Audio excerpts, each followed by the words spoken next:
ఎందుకు మిమ్మల్ని ఎంత మోసం చేయాల్సిన అవసరం ఏముంది? ఎక్కడో ఒక ఇంట్లో నీ పని నువ్వు చేసుకుంటున్నావు, నువ్వెవరో కూడా తెలియదు. అందంగా ఉన్నావేమో ఆ రోజుల్లో, తీసుకుని వెళ్ళిపోయి పెళ్లి చేసుకుందాం అనుకోవడానికి ట్రాపే చేయొచ్చు.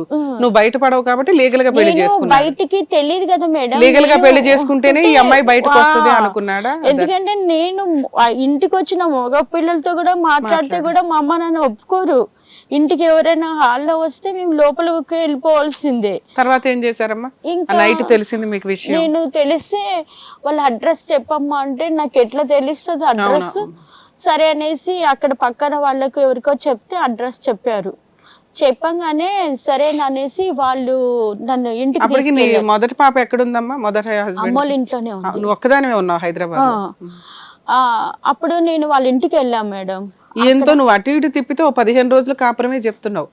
అప్పుడు అంటే అటు ఇటు తిప్పి 15 రోజులు కాపురం చేశాడు. అంతకు ముందు కూడా అమ్మోళ్ళ ఇంట్లో వదిలిపెట్టి ఎక్కడంటే ఒక్కడ వదిలిపెట్టేసి తిరుగుతూనే ఉంటాడు. పెళ్లికి ఈ సెకండ్ పెళ్లికి ఎన్ని నెలలు గ్యాప్ ఉందమ్మా? మీతో మ్యారేజ్ కి ఇప్పుడు రెండో పెళ్లికి అతనికే మేడం ఒక 5-6 నెలలు ఉంటుంది. 5-6 నెలల్లో ఒక 2 months నీతో కాపురం చేశాడా? ఊరికి అటు ఇటు తిరుగుతూ ఉంటాడు. ఇప్పుడు అసలు మోసం చేస్తారనేది ఊహ మాకు తెలీదు. ఇంకా అసలు మొత్తం ప్రాణం మొత్తం తనకే పెట్టుకున్నా.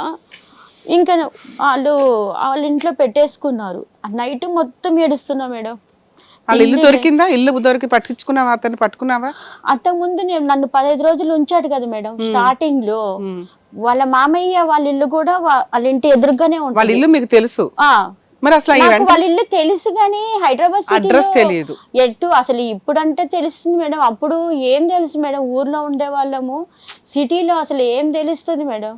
అక్కడ నుంచి ఎదురుగానే వాళ్ళ మామయ్య ఉన్నారు. వాళ్ళ మామయ్య తీసుకొచ్చుకున్నారు నన్ను ఇంటికి. తీసుకొచ్చుకొని అక్కడ ప్రెసిడెంట్ శ్యామరావు గారు అని ఉన్నారు. ఆయన ఏం చేశాడంటే అన్ని కలెక్షన్ చేసుకున్నారు. ఏంటమ్మా ఏం కదా అంటే మ్యారేజ్ ఫొటోస్ ఉన్నాయి అంటే మ్యారేజ్ ఫొటోస్ ఇచ్చా. సర్టిఫికేట్ ఉందా అంటే నేను తెచ్చారమ్మా మ్యారేజ్ ఫొటోస్ ఇప్పుడు చెప్తాను మేడం. మ్యారేజ్ ఫొటోస్ సర్టిఫికేట్లు శ్యామరావు వారికి ఇస్తే మా అమ్మ వాళ్ళకు కాల్ చేశారు. ల్యాండ్ ఫోన్ ఉంది, ఫోన్ చేశారు ఇట్లా అయింది అట్లా అంటే మా వాళ్ళు షాక్ లోనే ఉన్నారు మేడం. అవును, వాళ్ళకి ఇంకా షాక్. అసలు ఆడపిల్ల కదా మేడం. మా నాన్నకు 5 సంవత్సరాలకి నేను పుట్టాను. అందులో చేస్తే సుఖం లేదు, ఇప్పుడు చేస్తే ఇట్లా అయిపోయిందని వాళ్ళు చాలా ఏడ్చుకుంటూ వచ్చారు మేడం. వచ్చి ఏమైందంటే వాళ్ళ ఇల్లు బాగా ఆదరించారు అమ్మ నాన్నను నన్ను. ఈ శామరావు అనే ప్రెసిడెంట్ పెద్ద మనిషి ఆదరించి మీరు ఇంత అమాయకంగా ఉన్నారు, మీ పేరెంట్స్ ఇంత అమాయకంగా ఉంటే ఎట్లా కానీ వాళ్ళే నల్లకుంట పోలీస్ స్టేషన్కి వచ్చి అతని పేరెంట్స్ను వాళ్ళ తమ్ముళ్ళను అందరినీ లోపలేశారు. ఎందుకంటే వీళ్ళు అంతకుముందు నన్ను ఇంట్లోకి తీసుకెళ్ళమనేసి ఇంట్లో పెడితే వీళ్ళందరూ దొబ్బేశారు వీళ్ళ తమ్ముళ్ళు. అంటే వీళ్ళ తమ్ముళ్ళకి అన్నీ తెలుసు కదా. అప్పుడు ఆయన అందరినీ ఇరికిచ్చేసాడు. తమ్ముళ్ళు అందరినీ ఇరికిచ్చేసి అక్కడ ఏమైపోయిందంటే అమ్మాయి పెళ్లి చేసుకున్న అమ్మాయి వాళ్ళు వచ్చి నన్ను చూశారు. చూసి ఈ అమ్మాయి చిన్న అమ్మాయి ఇంత బాగుంది, రేపు పొద్దున్న వీడు చేసుకున్నా కూడా మళ్ళీ ఈమె దగ్గరికే వస్తాడు, ఆ అమ్మాయి బాగలేదు, వాళ్ళు కట్నం కోసం తీసుకున్నారు, వాళ్ళు ఎవరో అమెరికాలో ఉన్నారంట, ఈయన కూడా అమెరికా వెళ్ళటానికి అన్ని ప్లాన్ చేసుకున్నారు. సో వాళ్ళ ఇప్పుడు అందం కోసం నిన్ను, డబ్బు కోసం అమ్మాయిని పెళ్లి చేసుకున్నాడు. అలా చేసుకుని వాళ్ళను పిలిపించి వాళ్ళు చూసి వాళ్ళ మీద కేసు పెట్టేసి వాళ్ళు వెళ్ళిపోయారు. నువ్వు కేసు పెట్టావు, పెళ్లి చేసుకున్న కొత్త అమ్మాయి కూడా పెళ్లి కేసు పెట్టింది. వాళ్ళు నాకు ఏమని చెప్పారంటే, చూడమ్మా ఎప్పటికైనా నీకు మోసగాడే వీడు, నువ్వు ఇప్పుడేమి నీకేం జరగలేదు, వాడిని వదిలేసేయి, వాళ్ళందరినీ కేసులో ఇరికిచ్చి వదిలేసేయి, నువ్వు వెళ్ళిపో అన్నారు. అసలు మేడం నిజంగా ఆ క్షణంలో నాకు తన తప్పనిచ్చి ఎంత తప్పు చేసినా కూడా నాకు ఇంటికి వెళ్ళి అమ్మోళ్ళ ఇంటికి వెళ్ళాలంటే కూడా ఇష్టం పుట్టట్లేదు. నేను అక్కడే అతనితో ఉంటానని ఏడ్చాను. ఏడిస్తే వాళ్ళు నన్ను చేసుకున్న అమ్మాయి వాళ్ళు కూడా వచ్చి, నువ్వు నాకు అతను ఎస్ఐ అంట, నా దగ్గరకు వచ్చి అమ్మ నువ్వు నా కూతురు లాంటి దానివి, అమ్మ నాన్న పలకరించాను, మీరు అమాయకుల్లాగా ఉన్నారు, వీళ్ళ కుటుంబాన్ని నమ్మొద్దు, అందరినీ జైలు పంపించేసి నువ్వు అమ్మా నాన్న చెప్పినట్టు విని చదువుకొని మంచిగా జాబ్ చేయని చెప్పేసి వెళ్ళిపోయారు. చెప్పేసి వెళ్ళిపోయాక అమ్మ నాన్న నన్ను మళ్ళీ ఊరికి తీసుకెళ్ళిపోయారు. ఇంటికి వెళ్ళిపోయాక 2 సంవత్సరాలకు ఫోన్ చేశాడు మేడం. ఫోన్ చేసి అంటే అప్పటికి వాళ్ళకి కోర్టుకు తిరుగుతున్నారు కదా. ఏది రెండో అమ్మాయి పెళ్లి చేసుకునే అమ్మాయి కోర్టులో కేసులు వేసింది. కోర్టులో వాళ్ళతో ఏం సెటిల్మెంట్ చేసుకోలేదా వీళ్ళు? వాళ్ళు సెటిల్మెంట్ నాకు చేసుకోలేదు మేడం. ఇప్పుడు నేను కూడా కేసు వేసాను కదా. ఇప్పుడు వాళ్ళకు అటు ఇటు తిరుగుతున్నారు కాబట్టి నేను కావాలి. అక్కడ కూడా కుయుక్తి ఉంది కానీ నాకు తెలియలేదు. ఫోన్ చేసినప్పుడు రెండోసారి కూడా మోసపోయావు. ఫోన్ చేసేటప్పుడు మా అమ్మ వాళ్ళు ఇచ్చేవాళ్ళు కాదు ఫోను. సరే నేనే ఎప్పుడో వీళ్ళు బయటికి వెళ్ళినప్పుడు నేను ఇంట్లో ఉన్నాను. ల్యాండ్ ఫోన్కి ఫోన్ చేస్తే ఏడ్చాడు మేడం, క్షమించు, నాకేదో మా అమ్మ వాళ్ళు ఇంకో పెళ్ళే చేసేసుకున్నారు తల్లి, నువ్వు ఎట్లా క్షమిస్తావు అంటే వాళ్ళు వెళ్ళిపోయారు మేడం. కేసేసి అమ్మాయి వదిలేసి వెళ్ళిపోయారు. అయితే క్షమించు, వాళ్ళు వెళ్ళిపోయారు కదా. విడాకులు ఇచ్చేసాడా? వెళ్ళిపోవడం వేరు, విడాకులు ఇవ్వడం వేరు. వాళ్ళు విడాకులు కాదు మేడం, వాళ్ళు కేసు వేసి కోర్టు నడుస్తుంది వాళ్ళది. ఇప్పుడు నేనేసిన కేసు కూడా కోర్టులో నడుస్తుంది కదా. ఇప్పుడు అతని కుయుక్తి ఏంటంటే కేసు విత్డ్రా చేసుకోవాలని. కానీ నాకు ఫోన్ చేసి ఏడ్చాడు, నేను ఎప్పుడు అలా చెయ్యను, తప్పైపోయింది, నువ్వు దేవుడు నమ్ముకున్నావు, నేను కూడా దేవుడిని నమ్ముకున్నాను, నీకోసమే ప్రార్థన చేస్తున్నాను, నువ్వు వచ్చేసేయి అనేసి నన్ను ఊరికి వచ్చాడు మేడం. ఊరికి వచ్చి నన్ను అమ్మోళ్ళకి ఇష్టం లేకపోయినా కూడా అమ్మోళ్ళు ఈసారికి రావద్దు, నువ్వు వెళ్ళిపోతే నువ్వు అతనే కావాలంటున్నావు, మళ్ళీ మోసం చేస్తే నువ్వు ఎక్కడికి వెళ్తావు. అంటే 95లో 96లో ఈ గొడవ జరిగింది, 98లో మళ్ళీ వచ్చి వెనక్కి తీసుకొచ్చాడు. మళ్ళీ వెనక్కి తీసుకొచ్చినాక ఎంతకాలం ఉన్నావమ్మా?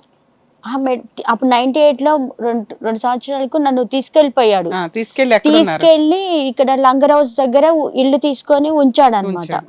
అది కూడా ఉంచినాక ఉన్నాడు, నా దగ్గరే ఉన్నాడు. కేసు నడుస్తూ ఉన్నింది, అది ఇయర్స్ ఒక 4-5 ఇయర్స్ నడుస్తుంది. ఇంకా నమ్మనా మేడం, 4-5 ఇయర్స్ నా దగ్గరే ఉంటే నేను నమ్మాను మేడం. సో ఇప్పుడు వచ్చిన దానివి ఒక 4-5 ఇయర్స్ కాపురం చేస్తాను. మళ్ళీ మీకు ఏమైనా ప్రెగ్నెన్సీ గానీ పిల్లలు గానీ? ప్రెగ్నెన్సీ అప్పుడు రాలేదు మేడం, తర్వాత వచ్చింది. అంటే అప్పుడు అబార్షన్ అయింది, అంటే టాబ్లెట్లు హాస్పిటల్కు వెళ్ళకుండా ఉన్నాను కదా, అబార్షన్ అయింది. అయితే ఆ టైంలో అమ్మాయి వాళ్ళు నా దగ్గరకు వచ్చారు. వచ్చి ఇట్లాగా అంటే ఈయనేం చేశాడు, అప్పుడే వీళ్ళు వస్తున్నారని చూసి నన్ను తీసుకెళ్ళిపోయి అక్కడ ఇల్లు మార్చేశాడు వాళ్ళు రాకుండా. వాళ్ళ కేసు ఏమైపోయిందో నాకు తెలియదు మేడం. నా కేసు రన్నింగ్ అవుతుంది. మీరిద్దరూ కలిసి 5 ఏళ్ళు కాపురం చేస్తున్నా 498 కేసు రన్ అవుతుంది. రన్ అవుతుంటే ఇంకా లాస్ట్ కి తను ఏమన్నాడంటే, నువ్వు కేసు విత్డ్రా చేసుకో. ఇప్పుడు నేను నమ్మాను, 4 నమ్మేసి సరే అనేసి కేసు విత్డ్రా చేసుకున్నాను మేడం. విత్డ్రా చేసుకున్న క్షణమే మేడం కేసు నడుస్తుండగానే వీళ్ళు వేరే సంబంధం సర్చింగ్ చేస్తున్నారు. సరే ఇప్పుడు మూడో పెళ్ళం నన్ను ఎంత టార్చర్ పెడుతుంది, ఇప్పుడు నన్ను చాలా భయంకరంగా మేడం. ఇప్పుడు వీళ్ళు సర్చింగ్ చేస్తున్నారు, నాకు తెలియలేదు. ఇప్పుడు నమ్మాను కదా తనను. ఆయన ఏం చేశాడంటే, మీరు నమ్మండి నమ్మకండి, నాకు విజన్స్ వచ్చేది నెరవేరుతుంది. అట్లాగా ఇది అంటే కొంతమంది నమ్మరు కానీ నేను నాకు చాలా విజన్స్ వచ్చినవి అన్ని నేను లేదు చూసింది, ఏది జరిగితే అదే జరుగుతుంది. చాలా మందికి తెలుసు, అది తనకు కూడా తెలిసి తను కొన్ని భయపడ్డాడు. నీకు ముందే తెలిసిపోతున్నాయి అన్ని ఇప్పుడు కూడా తెలుసు. నాకు ఏదన్నా కల వచ్చింది, ఈయనకి ఏం జరిగేది, ఎక్కడ ఎవరు ఏం చేసేది, వచ్చితే మటుకు ఖచ్చితంగా నెరవేరుతాయి మేడం.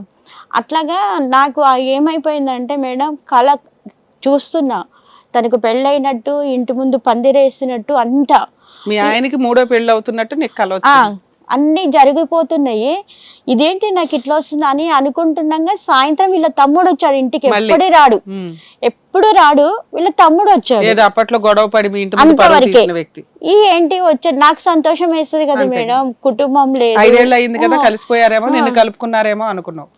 ఏంటి వచ్చావు చిట్టి అంటే, నా అమ్మ నాన్నకి ఇద్దరికీ బాగలేదు, సీరియస్ ఉంది, అన్నం తీసుకెళ్దామని వచ్చాను అన్నాడు. అంటే నేను అంటే నన్ను ఎట్లా నమ్మించాలో అలా నమ్మిస్తున్నారు వీళ్ళు. సరే వెళ్ళమని చెప్పాను, వెళ్ళాడు. ఎందుకంటే అప్పుడంతా నా దగ్గరే ఉంటున్నాడు కదా, డౌట్ లేకుండా. నాకు ఎట్లా వస్తుంది మేడం డౌట్?